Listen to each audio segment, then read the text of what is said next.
Hi there, welcome back to the channel. If you're new here, my name is Sean. I'm an artist, content creator, and an incoming architecture student to Cambridge University. So far on this channel, I've made a bunch of different videos where I briefly feature my art and never really going into too much depth about it. But today's a bit different and I'm going to be showing you more of my art than what I guess is behind me. So today we have a sketchbook tour. In front of me I have two sketchbooks that I completed when I was still in high school for my A-level art coursework. So yeah, we have a lot of art as you can see, and yeah, let's get into it. Right, so first of all, let's get this out of the way because we're going to go through it last. Okay, so here we have the first page. I know it's a bit hard to read, but this says looking inside. That was the theme for year 12. And yeah, this was the double page that was supposed to be like a title page type of thing going on. Obviously, as you can see, didn't work out too well. So literally, I just moved on. First, we have a set of photos. As you may know, A-level art involves a lot of photography. You're supposed to take photos that you are then making your art from. Here, we are experimenting with different techniques. As you can see, they're not your typical portraits. They're what you call chiaroscuro. I might put that word there so you can see how it's spelled. Chiaroscuro is pretty much low light photography. The highlights are quite prominent, but the shadows are also really prominent as well, so like really high contrast. How we got these colors is first of all, this is my roommate, and what we did is we blacked out the room, closed all the blinds, everything, so no light coming in. Then we got our two laptops and we got two colors, one color on each laptop, and we put them literally to either side of the face. So one laptop right here was blue, for instance, and the other laptop was purple, and then boom, you have all these cool colors going on. We have more of the pictures here. Really what I was trying to do is capture like the bodily anatomy, the human figure. That's what I was trying to capture, trying to go for, and just play around with that. Inspired by some anatomical drawings from the Renaissance. Yeah, and we'll get into that. I think it's in the next, yeah. We have some Renaissance anatomical drawings. I know there were a lot of interesting things going on with anatomy during that time. And here we have drawings done by Andreas Vesalius, a Renaissance physician who revolutionized the study and practice of medicine through his careful description of the anatomy of the human body. Nice. So we have some of his works. We have me doing a sketch inspired by some of his works. Then there's me doing another sketch using one of my photos, which I'm guessing is here. So yeah, this is my own photo.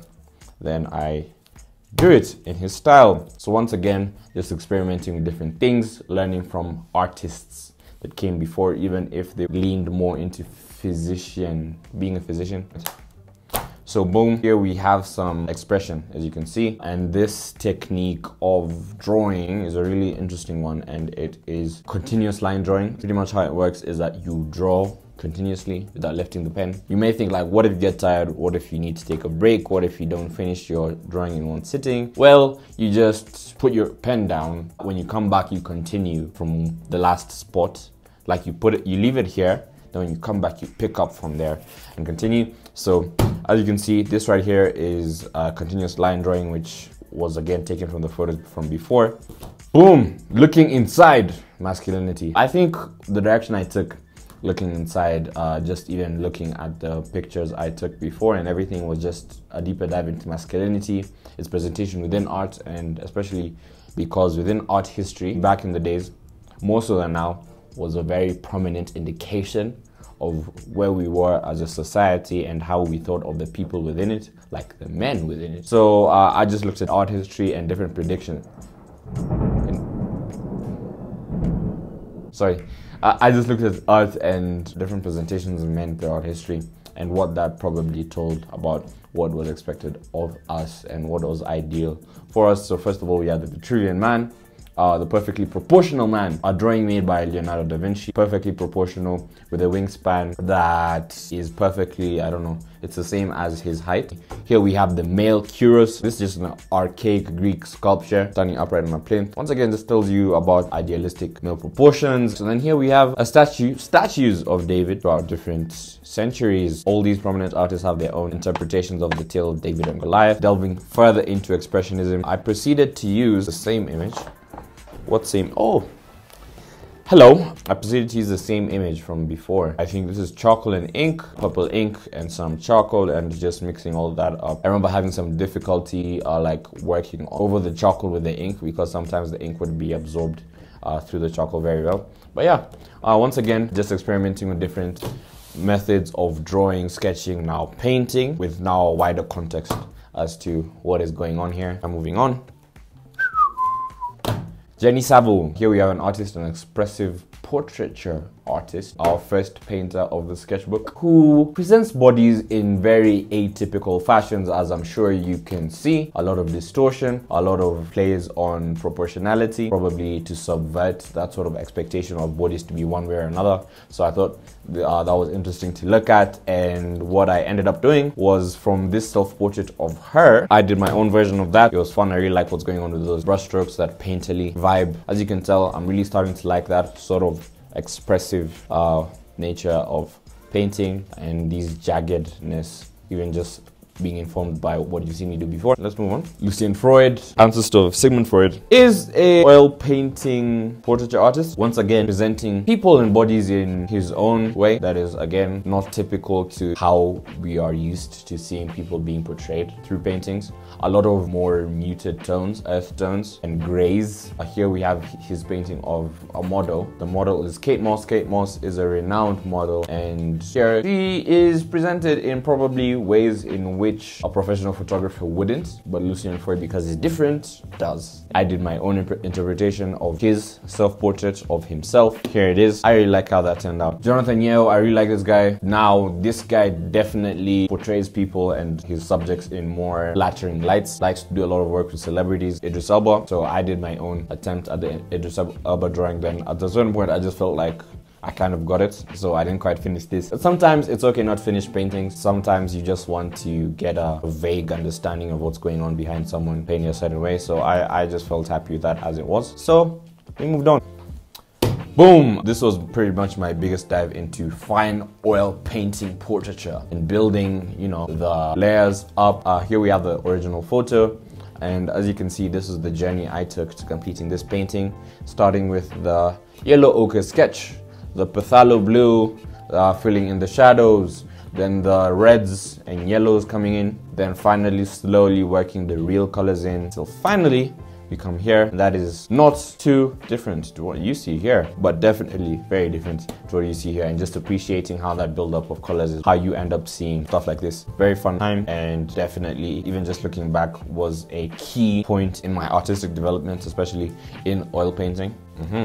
As you can see, I really got deep into oil painting. We haven't seen a sketch in a while. Again, pretty much working from the pictures from before. I'm really milking those pictures that I took at the very start. But once again, very interesting things going on with the colors and just that whole, I don't know, I just like the angles. I like all these things going on. And I think that also works to just build up that composition. We have a lot of bits lost to the shadows as well. Ellie Smallwood, this is definitely one of my favorite artists to this day. I just really like her style of like building up certain aspects of an image and making like really sophisticated and really controlled, like in this eye, then contrasting that with a lot of other places that are much more jagged, much more rugged. I did my own attempt at that from a picture I took. As you can see, a lot of development does come from looking at artists before you. But yeah, here we have some photos. I think this is the point at which we start working towards a final piece. So here we have two paintings, one of Jesus and one of Paul, both by one of my favorite artists of all time, Caravaggio, who obviously had a lot of love for the shadows. Obviously I did as well.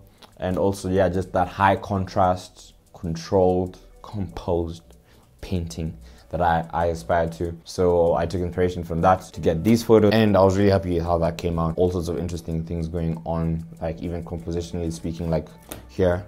I think this is my favorite one. Here we have a painting from this that I did. Really happy with how that came out. This looks a lot like what something Jonathan Yeo would do. Just reminding you who that is. This guy, I just painted it like organically, and I just thought, oh my gosh, this looks a lot like his work. So I guess I did pick up a thing or two from doing that, but I'm really happy with how that came out. Once again, very like, I love the highlights. The shadows are really interesting, and like I grayed out the background, sort of like the Lucian Freud type of vibe. Definitely one of the best things I've done in high school. So yeah, here we now have another experiment, as you can tell. Probably taking Ellie Smallwood's work another leg up and just doing the whole sort of controlled, chaotic type thing going on, because as you can see throughout the sketchbook, at first I started like being very expressive with a continuous line drawing, with the charcoal, with the ink, and then I tried to find that balance between composing it and like having it being very fine. As you can see, that whole sort of being very expressive like Jenny Sabu versus being very fine, trying to find a balance. So yeah, and here we have a proposed composition for a final piece. So we have some annotations of the golden circle to match up with the eye. I just really like the triangular like nature of the composition. Since there's not much detail on it yet, but I do know that these highlights right here, I really liked how that came across and how that like cut through the image. So we have a lot of voo, voo. So again, triangular. I really liked it. I really like the composition. So actually, I am in possession of the final piece that was done here. It is not done. I didn't get a chance to finish it before finishing school, actually. I mean, not to a point that I am necessarily happy or satisfied with. And I do plan to finish it. So if you want that video to see how that turns out, I guess comment below. Let me know. But yeah, moving on. I am sat here editing this, and one thing I realized is it is way too long to do videos with both sketchbooks in the same video. So what I've done is I have made it look in such a way like I only did one.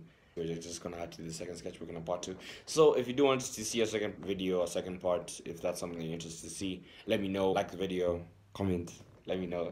Basically, if this video does well, I'll definitely do the second sketchbook. But right now, I don't have another sketchbook to show you, because if I did, we'd probably be here for over half an hour. So that's it, and back to the video. We are done. Right, that brings us to the end of our sketchbook tour. I hope you guys enjoyed seeing the sketchbook tour, and if you did, please don't hesitate to leave a like on the video. It helps the video get recommended to more people who can enjoy the video and enjoy the art as well. If you had a favorite or just found any of these pieces particularly interesting, please let me know which one was your favorite in the comments. And actually, since this is my first dedicated art video on the channel, if you'd like to see more of that type of content, please also let me know again in the comments, and I'll make sure to cook something up for you guys here on YouTube. But actually, if you just like to keep up with my art specifically, you can check out my art page on Instagram at Chezachora, or you could just check out my website at chezachora.com, where you could consider buying a print or join the newsletter to never miss any updates about me or my art. I'll even be writing one about this sketchbook tour and what I took from digging back into the archives and looking at my work from the past and what my thoughts on that are now. But for now, I think with all of that said, thank you guys for watching the video. I hope you enjoyed it. Subscribe if you'd like to see more videos from me, and I will hopefully see you next time. Bye.